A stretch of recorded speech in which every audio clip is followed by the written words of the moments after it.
মুমিন বলবে ডেকে ঈমান নিয়ে বুকে নিশ্চিত তুই দাজ্জাল আসবে এই মহাকাল রুখতে হবে দাজ্জাল আসবে এই মহাকাল রুখতে হবে দাজ্জাল আসবে এই মহাকাল রুখতে হবে দাজ্জাল।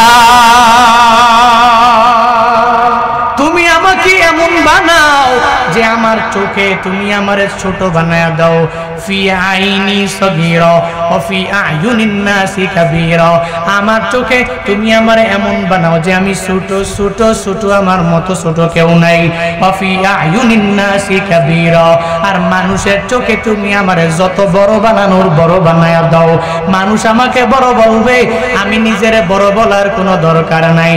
আমি নিজেরে ছোট বলে বলে বলে বলে আগায়া যাব। নিজের যদি ছোট বানাইয়া বড়দের সামনে যদি নিজের ছোট করে বান্দা চালাইতে পারো, আল্লাহর কসম করে বলি, মদিনাওয়ালা নবীর হাদিস তো পরিপূর্ণ সত্য হাদিস।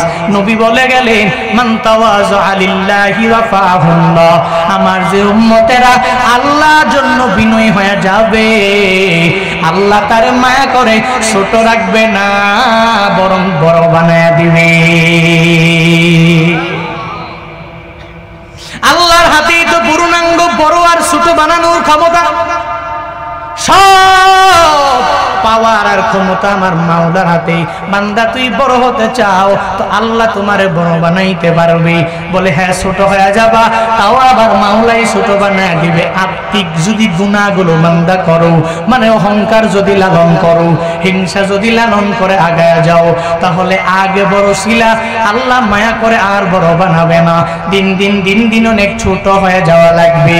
আল্লাহ বলেন, হে কাফেরেরা, ওই ওটের দিকে একটু তাকাও না। এত সুন্দর করে আমি আল্লাহ ওটটারে বানাইলাম, কেন আমি মাওলারে তোরা চিনো না? এরপরে আল্লাহ বলেন, ওয়া ইলাস সামাই কাইফা রুফিআত, ওই আসমানের দিকে তাকাও, এত সুন্দর করে আমি আল্লাহ আসমানটারে উপরে আটকায়া রাখলাম। পুরা বিশ্বজগৎটা যদি ঘুরে ঘুরে কোনো বিজ্ঞানী চিন্তা করে, এই আসমানের একটা পিলার খুঁজে আমার আর সবার বের করা লাগবে, পারবে নাকি? আল্লাহ তো বিশাল আসমানটা কোনো পিলার দ্বারা দাঁড় করাইয়া রাখে নাই। তুমি 1400 square feet, 1500, 2000, 2500 square feet building বানানোর জন্য বলে 500টা 400টা যত রড লাগবে লাগাও। রড লাগাইয়া পিলার বানাইয়া এর উপরে পিলারের উপরে সাতটারে ঠেকায়া দাও। পিলার ছাড়া কোনো কিছু দেখাও যায় না। কোনো জায়গায় আমি আজও পর্যন্ত দেখলাম না। ঝুলন্ত ব্রিজ যে দেখছো, এরপরেও তো ঝুলন্ত ব্রিজটা বড় না, এরপরেও তো এক পাশে আর আরেক পাশের মধ্যে এক জায়গার মধ্যে ঝুলে আছে। এর মানে এটাও তো ঝুলন্ত ব্রিজের মতো না। হে বান্দারা, আল্লাহ যে বিশাল আসমানটা তোমার জন্য বানাইলেন, একটু যদি আসমানের দিকে তাকাইয়া আমার মাওলারে যদি একটু চিনতে চাও রে বান্দা, তাহলে কেমনে চিনবা? আসমানের দিকে তাকাও। পৃথিবীর বড় বড় বড় বড় মহাপণ্ডিতেরা যদি চিন্তা ভাবনা করে যে আসমান কেমনে দাঁড়ায় রইল, একটা পিলার মনে হয় কোথাও আছে, তাহলে কোথাও পিলার খুঁজে পাওয়া যাবে না, ফাউন্ডেশনও পাওয়া যাবে না। এর একমাত্র কারণ আল্লাহ পিলার দেয় নাই। আল্লাহর কুদরতি হাত দিয়ে আল্লাহ কুন ফায়াকুন বইলাই আসমানটারে বানাইছে, ঠিক কিনা? দুনিয়ার যত বড় বড় বড় বড় মহাবিজ্ঞানী তাকায়া দেখো, এরা যদি চেষ্টা করে যে পিলার বের করবো, পারবে না। কারণ আল্লাহ নিজেই বলেন, হে মানুষ, তুই আসমানের দিকে একটু তাকাও না, কত সুন্দর করে আমি আল্লাহ আসমানটার উপরের মধ্যে ঝুলাইয়া রাখলাম, পিলার লাগে নাই। Without any pillar, without any foundation আমি আল্লাহ ঝুলাইয়া রাখলাম। হে বান্দা, কেননা আমি আল্লাহ তো হলাম আসমানের মালিক, যেমনে মন চাই সেমনেই ঝুলাইয়া রাখতে পারবো। এবার আল্লাহ বলেন, ওয়া ইলাল জিবালি কাইফা নুসিবা, পাহাড়, ওই পাহাড়ের দিকে তাকাও, যেই পাহাড়টা এত সুন্দর করে আমি আল্লাহ বানাইলাম, এই পাহাড়টারে পেরেক স্বরূপ দুনিয়ার মধ্যে লাগায়া দিলাম। বিভিন্ন জায়গায় পাহাড়গুলো তাকায়া দেখবেন, ওই পাহাড়ের মধ্যে কত খনিজ সম্পদ আমি আল্লাহ আবারও দিয়া দিলাম।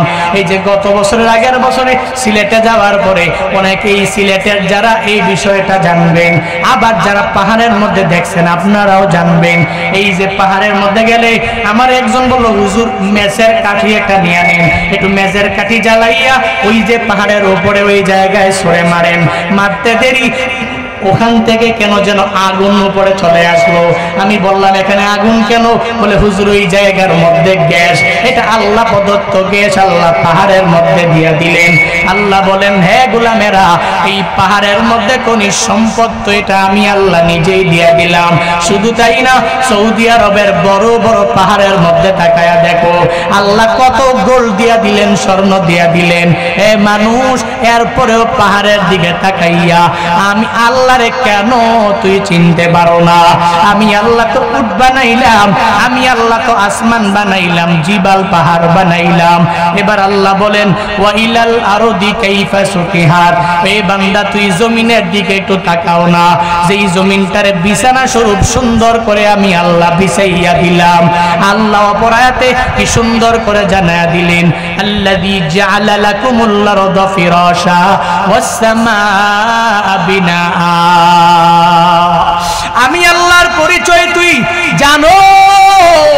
আমি আল্লাহর পরিচয় হলো, আল্লাহ তো উনি যিনি আসমানটারে বানাইলেন তোমাদের জন্য ছাদ, আর জমিনটারে বানাইলেন তোমাদের জন্য বিছানা। আল্লাহ বলেন, এই আসমান আমি আল্লাহ বানাইলাম, জমিনও আমি আল্লাহ তো বানাইলাম, তোর জন্য বিছানা স্বরূপ বানাইলাম। এই সব কিছু আমি আল্লাহর সৃষ্টি। আল্লাহ কেন এই চারটার কথা বললেন, অন্যগুলোর কথা কেন বলেন নাই? মুফাসসিরিনে কেরাম বলেন, আল্লাহ ওই জামানার কাফেরদেরকে উদ্দেশ্য করে প্রশ্নগুলো ছুড়লেন। যেই কাফেরেরা একটু ঘর থেকে বের হইয়া কোথায় যাওয়ার জন্য ওট নিয়ে রওনা হয়ে গেল, ওটের উপরে নিজে বসলো, এরপরে যখন যায়, সামনে যখন যায়, তাকাইয়া দেখে তার উপরে তো আসমান, যেখানেই যাবে ওখানেই আসমান, যেখানেই যাবে তার উপরে তো আসমান, আর যেখানেই যাবে তার ডানে বামে পাহাড়ের কোনো অভাব নাই, আর যেখানেই যাবে তো জমিনের উপর দিয়াই তো তার যাওয়া লাগবে। যেখানেই যাবে সাথে উটার উপরে আসমান, নিচে জমিন, আর ডানে বামে জিবাল আর পাহাড়। আল্লাহ বলেন, তুই উট দিয়ে যাও, আমি আল্লাহর বানানো উটটারে তুই একটু দেখো না, তুই উটের উপর বসে বসে আসমানের নিচে দিয়ে যাও, আসমানের দিকে তাকাও না, তুই উটের উপরে বসে বসে তুই জমিনের উপর দিয়ে যাও, জমিন নিয়ে একটু ভাবো না, তুই উটের উপরে বসে বসে কত সুন্দর সুন্দর পাহাড়গুলো দেখো, কিন্তু একটা বারের জন্য পাহাড়ের দিকে বান্দা তুই তাকাও না। হে মানুষ, যদি আসমানের দিকে তাকাইতি, জমিনের দিকে তাকাইতি, ওটের দিকে তাকাইতি, পাহাড়ের দিকে তাকাইতি, আমি আল্লাহরে নিয়ে গবেষণা করা লাগতো না। আমি আল্লাহ যে একজন উট বানাইলাম, আসমান বানাইলাম, জমিন বানাইলাম, আমি আল্লাহ তুরেও বানাইছি, তাহলে কশিন কালেও আমি আল্লাহর বিরুদ্ধে তুই যাইয়া আমি আল্লাহর ধর্মের বিরুদ্ধে যুদ্ধের ঘোষণা দিতি না। এ কাফেরেরা, যদি আমি আল্লাহর এই জিনিসগুলা নিয়ে একটু চিন্তা ভাবনা গবেষণা করতা, তাহলে কি পরিমাণ ফায়দা তোর হতো জানোনি? আমার মদিনাওয়ালা নবীর হাতে কালিমা পড়ে মুসলমান হয়ে গেলে ওই যে আখিরাতেও তোর জন্য হয়ে পাইয়া যাইতি তুই জান্নাত, আর দুনিয়াতেও হয়ে যাইতি কামিয়াব। আল্লাহ এই চারটা প্রশ্ন করে প্রশ্ন ছুড়ে দিলেন। এরপরে আল্লাহ নবীকে এবার জানায়া দিলেন, ও নবী আমার, ফাযাক্কির ইন্নামা আনতা মুযাক্কির।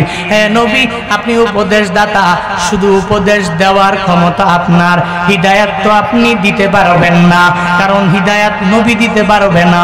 হিদায়াত দিবেন কে? আরো জোরে বলেন। কার কাছে চাবিকাঠি? নবী দিতে পারবে? আমি দিতে পারবো? কোন হুজুর দিতে পারবে? হুজুরের ক্ষমতা নাই, স্বয়ং নবীরও ক্ষমতা ছিল না হিদায়াত দেওয়ার। হিদায়াতের মালিক একমাত্র আল্লাহ। এজন্যই তো আল্লাহ কোরআনে বিভিন্ন জায়গায় নবীকে বলেন, নবী আপনি শুধু উপদেশদাতা মাত্র, উপদেশ দিবেন, দাওয়াত দিবেন। আপনাকে তো আমি দারোগা করে পাঠাই নাই, এদের পিটাইয়া ইসলামের দাওয়াত দেওয়া লাগবে।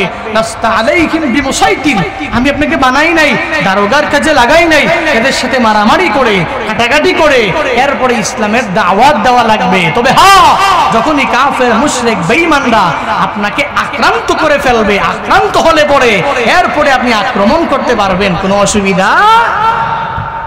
ইসলাম তো ধর্ম, আমার রিলিজিয়ন ইসলাম। মদিনাওয়ালা নবীকে কি সুন্দর করে আল্লাহ তাআলা জানা দিলেন, ফাযাক্কির ইন্নামা আনতা মুযাক্কির। নবী আপনি উপদেশ দিন, আপনি তো একজন উপদেশদাতা। যারা মানবে এরা কামিয়াব হয়ে যাবে, যারা মেনেছে এরা কামিয়াব হয়ে গেছে, যারা মানে নাই এরা ধ্বংস হয়ে গেছে। নবীর কথাগুলো যারা মানছে ফারিকুন ফিল জান্নাহ, জান্নাতের পথের প্রতীক হয়ে গেছে।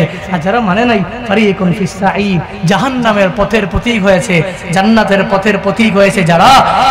এরা কি পরিমাণ লাভবান হয়েছে, এরা ঈমানওয়ালা কি পরিমাণ ছিল, আর লাভবানও কি পরিমাণ হয়েছে। কেমন এমন কিছু সাহাবায়ে কেরাম আছে যাদেরকে আল্লাহ পাক রব্বুল আলামিন নিজেই সালাম নিজেই পাঠিয়েছে ফেরেশতার মাধ্যমে। এমন কিছু সাহাবায়ে কেরাম আছে এদের ঈমানের মজবুতির কারণে এদের শেষ গোসলটা দুনিয়ার জমিনে হয় নাই, আখিরাতে কাউসারের পানি দ্বারা হয়েছে। এমন কি ঘটনা আপনারা শুনেন নাই? তাহলে যারা ফারিকুন ফিল জান্নাতের পথের প্রতীক হবে, এরা কি দামি না কম দামি? কথা বলেন না কেন? দামি না কম দামি? এই জন্য আমরা ফারিকুন ফিল জান্নাহ, জান্নাতের পথের পথিক, যেই রাস্তা, যেই পথ, যেই তরিক, ওই তরিকের ওই পথের পথিক আমাদের হওয়া লাগবে। পারবো না ইনশাআল্লাহ? পারবো না ইনশাআল্লাহ? এই সব কিছু করতে গিয়া, ওই পথের পথিক হইতে গিয়া আমাদের সাহাবায়ে কেরামকে অনুকরণীয় আদর্শ বানানো লাগবে। এদেরকে অনুকরণ করতে হবে, এদেরকে অনুসরণ করতে হবে।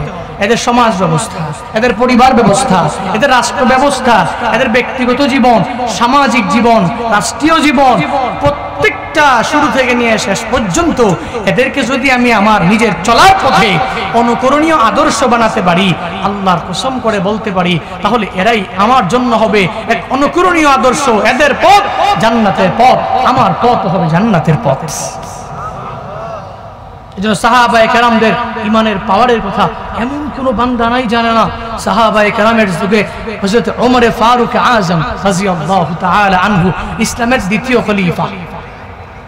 হযরত ওমর ফারুক রাদিয়াল্লাহু তাআলা আনহু, ওই সময় ইসলামের কোনো পরাজয় নাই, শুধু বিজয় আর বিজয়, শুধু বিজয় আর বিজয়। যেখানেই যায় শুধু বিজয়, যেখানেই যায় শুধু বিজয়, শুধু বিজয়। ওমর ফারুক আযম রাদিয়াল্লাহু তাআলা আনহুর জামানা যেখানে যায় শুধু মুসলমানদের বিজয় হয়ে যায়, শুধু মুসলমানদের বিজয়। এর কারণ কি? কারণ মুসলমানরা জিহাদের ময়দানে যখন যায় মুসলমানরা তখন তো পরাজয়ের গ্লানি মুছার জন্য যায় না, বরং আমার মাওলারে খুশি করার জন্য এরা জিহাদের ময়দানে দৌড়াইয়া যায়। ওমর ফারুক আযম এর জামানার মধ্যে রোম সম্রাট যখন বেশি বাড়াবাড়ি করতে লাগলো, মাথাটাও বড় গরম, কেমন জানি। ওমর ফারুক বলে, হে আমার সেনাবাহিনীরা, যাও যাও রোম সম্রাটের দরবারে চলে যাও। এদের বিরুদ্ধে যুদ্ধের ঘোষণা দিয়ে দেওয়া হলো। ওমর ফারুক আযম যখন সেনাবাহিনী পাঠায়া দিলেন রোম সম্রাটের কাছে, রোম সম্রাটের এই কথা শুনে বেচারা পাগল পারা হয়ে গেলেন। বলে, মুসলমানরা যেখানে যায় ওখানে মুসলমানরা ঠকে যায় না, ওখান থেকে মুসলমানরা পরাজয় নিয়ে আসে না, যেখানে যায় বিজয় হয়ে যায়, বিজয় হয়ে যায়। যেখানেই যায় মুসলমানদের কোনো পরাজয়ের প্রমাণ কেউ দিতে পারবে না। বেচারার মাথা বড় গরম। ওই সময়ের রোম সম্রাট এবার ডেকে বলে, হে আমার গোয়েন্দা বিভাগের প্রধানেরা, তোমরা একটু মুসলমানদের কাছে যাও, আর যা দেখো এরা কেন বিজয়ী হয়ে যায়, কেন পরাজয় হয় না। যখন এই কথা বলে দিল, তখনই গোয়েন্দা বিভাগের প্রধান সেনাবাহিনীকে ডাকলো আর বললো, আমি 5 জন গোয়েন্দা নিয়া মুসলমানদের ভিতরে ঢুকে যাব, আর মুসলমানদের কাছে গিয়ে আমি দেখব ওই মুসলমানদের ভিতরে কি এমন গুণ আছে যেই গুণের কারণে মুসলমানরা জয় হয়, পরাজয় হয় না, শুধু বিজয়ী হয়, কোনো পরাজয় হয় না। গোয়েন্দারা চলে গেলেন, মুসলমানদের ভিতরে গিয়া ঢুকে গেলেন। এবার তাদের কথা অনুযায়ী সে 2টা জিনিস বের করলেন, দৌড়াইয়া চলে আসলেন রোম সম্রাটের দরবারে। এবার আসার পরে রোম সম্রাট বলে, হে গোয়েন্দারা, কি পাইছো, কি অস্ত্র এরা ব্যবহার করে? সেই অস্ত্র ব্যবহার করার পরে এরা পরাজয় হয় না, বরং এরা বিজয়ী হয়ে যায়। এই কথা বলার পরে ওই গোয়েন্দারা জানায় দেয়, হে সম্রাট, আমরা মুসলমানদের ভিতরে ঢুকেছি, আর মুসলমানদের ভিতরে ঢুকে আমরা 2টা অস্ত্র পাইলাম। 2টা অস্ত্রের মধ্যে 1 নাম্বার অস্ত্র হলো ওই মুসলমানেরা যে যুদ্ধ করার জন্য সামনে আগায়া যায়, এরা এটাই মনে করে আমরা জয়ী হবই হবই হবই হব হব হব, এই চিন্তা নিয়ে এরা সামনে আগায়া যায়, পিছনে যায় না। এদের 2 নাম্বার অস্ত্র, এরা যখন যুদ্ধের ময়দানে যায়, এরা পরাজয় যখন হবে হবে ভাব, এরা পিছনে যায় না, পিছনে ফিরেও এরা যায় না, বরং আরো সামনে এরা আগাইয়া যায়। কারণ এদের কোরআনের মধ্যে নাকি আছে, আল্লাহ নিজেই নাকি বলেছেন, ওয়ালা তাকুলু লিমান ইউকতালু ফি সাবিলিল্লাহি আমওয়াত বাল আহইয়া। আল্লাহ নাকি বলেছে, যারা দুনিয়াতে আল্লাহর দ্বীন কায়েম করার জন্য মাঠে ময়দানে যাইয়া আল্লাহর রাস্তায় শহীদ হয়ে যায়, এরা শহীদ হয় না, এরা মরে না মরে না মরে না, বরং জীবিত হয়ে যায়। এদের অন্তরের মধ্যে এই চিন্তা থাকার কারণে এরা যেখানেই যায় এরা পরাজয় নিয়ে আসে না, বরং বিজয় ছিনাইয়া নিয়ে আসে। ওই কিছু গুণ আমগো তালেবান আফগানিস্তানের ভাইয়েরা পায়া গেল, ওই কিছু গুণ ফিলিস্তিনের ভাইয়েরাও পায়া গেল। ওই হামাসের দলের মধ্যে যারা ওই সদস্যরা ওই গুণে গুণান্বিত হয়ে গেল, যাদের অন্তরের মধ্যে বিন্দুমাত্র পরিমাণ ইহুদিবাদের ভয় নাই, যাদের অন্তরের মধ্যে দুনিয়ার কোনো বুলেটের ভয় নাই, যাদের অন্তরের মধ্যে দুনিয়ার কোনো রকেট বিমান হামলার ভয় এরা করে না। এদের কথা হলো নিজেরা স্বাধীনতা পাওয়ার জন্য মুসলমানদের আল্লাহু আকবার উঁচু করার জন্য কারো কাছে আমরা মাথা নত করতে রাজি না, রাজি না, রাজি না, রাজি না। 50 বছর পর্যন্ত যেই ফিলিস্তিনিরা স্বাধীনতা পাওয়ার জন্য কত যুদ্ধ উইরা ইয়া জুইরা বৈশা ইহুদিবাদেরা এদেরকে বারবার মারলো। আমি নিজেও তো কত টেলিগ্রামের মধ্যে ভিডিও দেখেছি, ওই ফিলিস্তিনি বোনদের যেই বোনেরা চোখের পানি ফালায়া ফালায়া কান্না করে ছোট্ট বাচ্চাটারে মায়ের কোল থেকে নিয়ে চলে গেল। ওই পশ্চিমারা তো এতদিন পর্যন্ত থামার জন্য কোনো স্লোগান দেয় নাই, জাতিসংঘ একটা বানায়া রাখছে, ওইটার মধ্যে ইসলামটারে এরা সাপোর্ট করতেও পারে না। শুধু এরা বলতে পারে যে ইহুদিবাদ এরা বড় হয়ে যাক, খ্রিস্টানরা বড় হয়ে যাক। এদের মনের চিন্তা হলো ইসলামটা সারা বিশ্বে সমুন্নত হতে পারবে না। এতদিন পর্যন্ত এদের দেখা যায় না, কিন্তু এখন যখন মুসলমানদের বিজয়গুলো শুরু হয়ে যায়, 4-5 দিন আগেও আয়রন ডোম যখন এদের ধ্বংস করে ফেললো, মাথা বড় গরম, হায় হায় রে, এবার বিজয়ী হতে পারবো না, এবার পরাজয় হয়ে যাব, এবার মাথা নষ্ট হয়ে গেল। যুক্তরাষ্ট্রের মতো এই বেয়াদবেরা, এই কুলাঙ্গারেরা আবার ইহুদিবাদের পক্ষে চলে গেল। এতদিন ফিলিস্তিনের স্বাধীনতাকামী বলে এখন মুক্তিকামী স্বাধীনতাকামীও এরা বলতে পারে না। বাংলাদেশের কিছু মিডিয়াও আমাদের ফিলিস্তিনি ভাইদের পক্ষে নিতে পারে না। হে মিডিয়ারা, হে হুলুদ মিডিয়ারা, আমি জুনায়েদ আল হাবিব গতকালকেও বলেছি, আজকেও বলি, কালকেও বলবো, এর পরের দিনও বলবো, বাংলাদেশের হলুদ মিডিয়ারা যেখানেই যায় না কেন, যেই পথ তোমরা অবলম্বন করো না কেন, তোমাদের অন্তরে আল্লাহর প্রেম কম থাকতে পারে। মুসলমান তাওহীদি জনতার অন্তরের মধ্যে আমার মাওলার প্রেমের কমতি নাই। মুসলমানদের অন্তরের মধ্যে আল্লাহু আকবারের স্লোগানের মায়ার কোনো কমতি নাই। এরা আল্লাহু আকবার সমুন্নত করার জন্য আর একটা মুসলিম ভাইয়ের জন্য প্রয়োজনে মাঠে ময়দানে নেমে নিজের জীবনটাও দিয়ে দিতে পারবে, ঠিক কিনা? বাংলাদেশের মুসলমানেরা কি মনে করেছো? এরা নামাজ পড়ে না, এরা রোজা রাখে না, এরা নেক আমল করে না, মনে করেছো ইসলামটা এদের অন্তর থেকে দূরে সরে গিয়েছে কিনা। এমনটা নয়, এদের অন্তরের মধ্যে আল্লাহর প্রেমের কোনো কমতি নাই। এদের অন্তরের মধ্যে মদিনাওয়ালা নবীরে গালি দিলে দেখছুনি বাইতুল মুকাররমে ঢোকাও যায় না। এই বাংলাদেশের মুসলমানেরা 92% মুসলমানের মুখের মধ্যে একটাই জবাব, ইহুদিবাদ নিপাত যাক, ফিলিস্তিনি মুসলমান জিন্দাবাদ। ঠিক কি না বলো? ইহুদিবাদ নিপাত যাক, ফিলিস্তিনি মুসলমান জিন্দাবাদ। আমরা মুসলমানদের পক্ষে, আমরা মুসলিমদের পক্ষে। এতদিন পর্যন্ত এদের মাথায় ধরে নাই এই যে মানুষগুলোকে এত মারলো, নিজেদের এলাকায় নিজেদের মসজিদে আকসা এখানে যারা ইবাদত করবে ঠিক মতো করতে পারে না। এতদিন পর্যন্ত কই ছিল তোমাদের মাথা, কই ছিল তোমাদের বুদ্ধি, কই ছিল তোমাদের আকল, কই ছিল তোমাদের বিবেক? এতদিন পর্যন্ত ছিল না। এখন যখন আয়রন ডুমটাকে ধ্বংস করে ফেলেছে, মাথা নষ্ট হয়ে গেছে। হায় হায় রে, আমাকে জাতি ভাইটি তো মারা যাবে, মারা যাবে ভাব, এরা তো এদের কাছে বিক্রি হয়ে যাবে যাবে ভাব।